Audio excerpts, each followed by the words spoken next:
4 kebiasaan yang menghambat rezeki. Kebiasaan yang menghalangi keberkahan hidup. Dalam Islam, rezeki tidak hanya tentang harta, tetapi juga keberkahan, ketenangan jiwa, dan kemudahan dalam kehidupan. Namun, ada kebiasaan yang dapat menghalangi turunnya rezeki dan keberkahan dari Allah Subhanahu wa Ta'ala. Berikut adalah kebiasaan-kebiasaan tersebut beserta refleksi, kisah dari zaman Nabi, dan dasarnya dalam Al-Quran dan Hadis. 1. Menunda sholat. Sholat adalah kewajiban utama yang diperintahkan oleh Allah kepada setiap muslim. Menunda-nunda sholat menunjukkan kelalaian dalam memenuhi hak Allah. Ini adalah salah satu kebiasaan yang dapat menghalangi datangnya rezeki. Mengapa menunda sholat menghambat rezeki? Sholat adalah waktu kita untuk bertemu langsung dengan Allah Subhanahu wa Ta'ala. Menundanya berarti kita lebih memprioritaskan dunia dibandingkan panggilannya. Ketika kita melupakan sholat, keberkahan waktu pun berkurang, dan pekerjaan kita menjadi sulit selesai. Sholat bukan hanya kewajiban, tetapi juga waktu terbaik untuk menghadap kepada Allah Subhanahu wa Ta'ala, Zat yang Maha Pemberi Rezeki. Ketika kita menunda-nunda sholat, kita secara tidak langsung menunda kesempatan menerima rahmat dan keberkahan darinya. Ingat, waktu tidak pernah kembali, tetapi penyesalan selalu datang terlambat. Saya menepati waktu sholat karena saya ingin dicintai Allah. Sholat tepat waktu adalah wujud syukur saya atas rezeki yang telah Allah berikan. Saya percaya, menunda sholat berarti menunda kebahagiaan dan keberkahan. Kisah inspiratif zaman Nabi. Pada masa Nabi Muhammad SAW, ada seorang sahabat bernama Thalhah bin Ubaidillah. Dia dikenal sebagai pedagang sukses. Namun, Thalhah tidak pernah menunda waktu syalatnya, bahkan ketika sedang berdagang. Suatu ketika, seorang pembeli ingin membeli barangnya dengan harga tinggi, tetapi waktu sholat tiba. Thalhah memilih meninggalkan pembeli tersebut untuk sholat berjamaah. Ketika kembali, ternyata pembeli itu masih menunggu dengan niat membeli lebih banyak barang. Keputusan Thalhah menunjukkan bahwa Allah menambah rezeki kepada orang yang menjaga waktu syalatnya, dasar Al-Quran dan Hadis. Allah berfirman, maka kecelakaanlah bagi orang-orang yang sholat, yaitu orang-orang yang lalai dari syalatnya. Quran Surat Al-Maun 45, Rasulullah SAW bersabda, amalan yang paling dicintai Allah adalah sholat tepat pada waktunya. HR Bukhari dan Muslim 2. Durhaka kepada orang tua. Orang tua adalah pintu rezeki dan keberkahan. Durhaka kepada mereka dapat menjadi sebab Allah menahan keberkahan hidup. Bahaya durhaka kepada orang tua adalah sumber doa dan ridha Allah.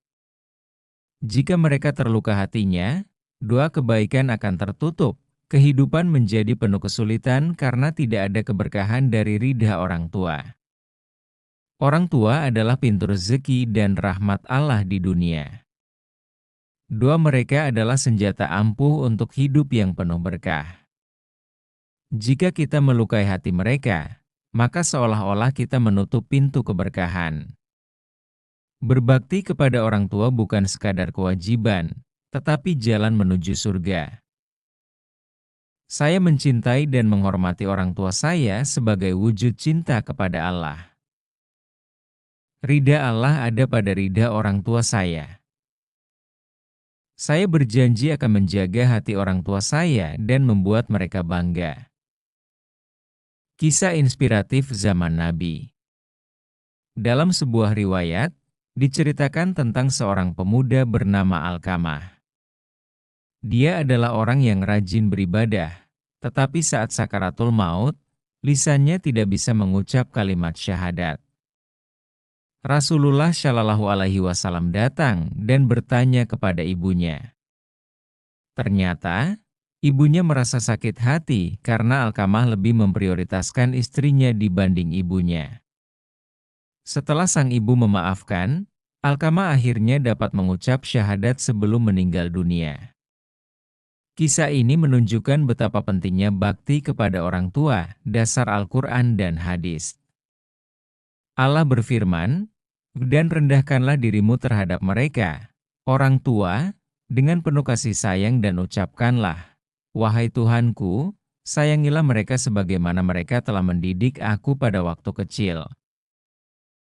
Quran Surat Al-Isra 24, Rasulullah Shallallahu Alaihi Wasallam bersabda, "Jerida Allah tergantung kepada ridha orang tua, dan murka Allah tergantung kepada murka orang tua." HR Tirmidzi 3. Tidak membayar hutang padahal mampu.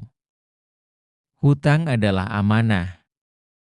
Tidak membayar hutang ketika mampu dapat menjadi penghalang datangnya rezeki dan keberkahan hidup. Mengapa tidak membayar hutang menghambat rezeki? Hutang yang tidak dibayar adalah dosa yang akan terus menghantui. Bahkan setelah kematian, kepercayaan orang lain terhadap kita berkurang, sehingga pintu rezeki tertutup. Hutang yang tidak dibayar adalah beban yang menghalangi datangnya rezeki dan ketenangan jiwa. Ketika kita menunda membayar hutang, kita bukan hanya merugikan orang lain, tetapi juga menunda keberkahan hidup kita. Ingat, Allah Maha mengetahui kemampuan kita. Saya jujur dalam hutang dan berkomitmen untuk melunasinya demi ridha Allah. Saya percaya, melunasi hutang akan membuka pintu rezeki yang lebih luas.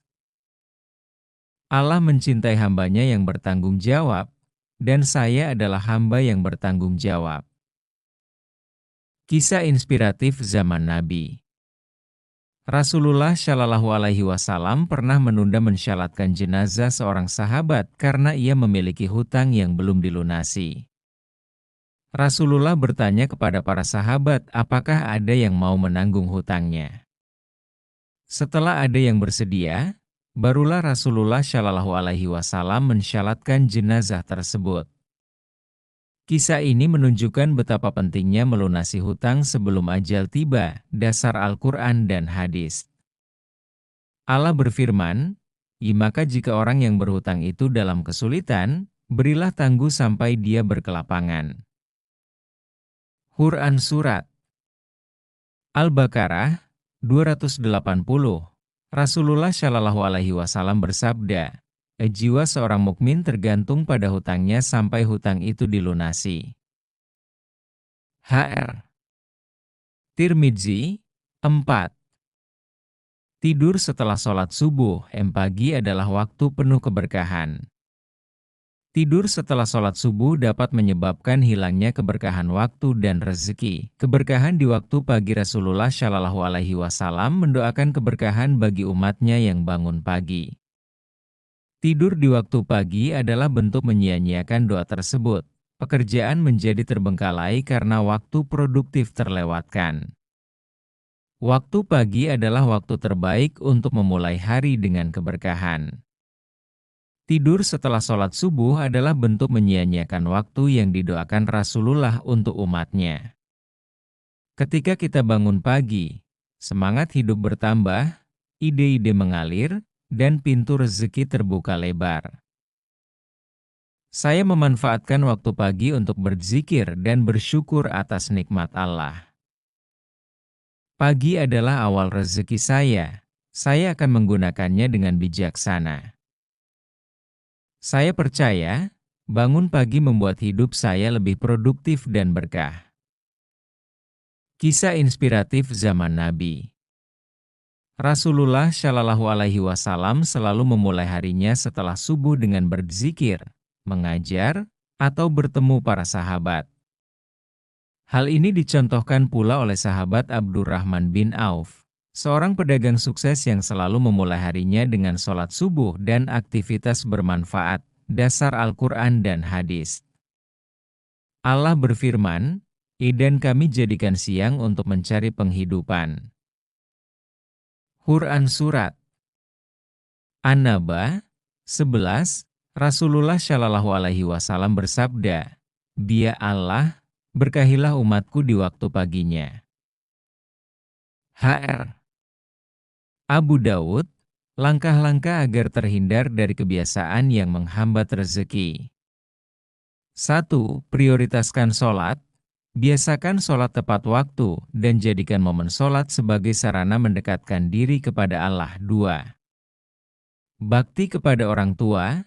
Perbanyak doa untuk orang tua. Rawat mereka dengan kasih sayang, dan jangan biarkan hati mereka terluka. 3. Jujur dalam hutang piutang. Jika memiliki hutang, prioritaskan untuk membayarnya, bahkan jika harus mengurangi pengeluaran lain. 4. Manfaatkan waktu pagi. Gunakan waktu pagi untuk berzikir, belajar, atau memulai pekerjaan dengan semangat. 5. Jangan menyepelekan dosa kecil. Seringkali kita menganggap kebiasaan buruk adalah hal sepele. Tetapi, dosa kecil yang terus-menerus dilakukan dapat menjadi penghalang keberkahan besar. Perbaiki setiap langkah kita agar Allah terus membuka pintu rahmat-Nya. 6. Hiduplah dengan tujuan. Ketika kita tahu bahwa Allah adalah sumber rezeki, maka setiap tindakan kita seharusnya mendekatkan kita kepadanya. Jangan biarkan kebiasaan buruk menjauhkan kita dari tujuan hidup, keberkahan dunia dan akhirat. Langkah-langkah praktis untuk meninggalkan kebiasaan buruk. 1. Buat komitmen harian. Mulailah dengan niat memperbaiki diri setiap hari. Ucapkan afirmasi di pagi hari dan sebelum tidur untuk memperkuat niat. 2. Evaluasi diri. Tulis kebiasaan buruk yang perlu ditinggalkan dan minta bantuan kepada Allah dalam doa. 3. Cari lingkungan positif. Bergaul dengan orang-orang yang rajin sholat, mencintai orang tua, dan memiliki semangat hidup yang tinggi. 4. Hargai waktu. Ingat bahwa waktu adalah salah satu nikmat terbesar dari Allah. Pergunakan dengan baik. Penutup. Setiap kebiasaan buruk adalah penghalang keberkahan. Ketika kita meninggalkan kebiasaan buruk, kita membuka jalan bagi rahmat dan rezeki Allah untuk mengalir dalam hidup kita. Ingatlah selalu bahwa Allah Maha Pemberi rezeki, tetapi rezeki itu hanya akan datang kepada mereka yang bersungguh-sungguh dan berusaha mendekat kepadanya. Rezeki bukan hanya tentang materi, tetapi keberkahan yang Allah turunkan dalam hidup kita. Jangan sampai kebiasaan kecil yang dianggap sepele menjadi penghalang turunnya rezeki. Dan barang siapa bertakwa kepada Allah, niscaya Dia akan mengadakan baginya jalan keluar dan memberinya rezeki dari arah yang tidak disangka-sangkanya. Quran Surat At-Talaq 23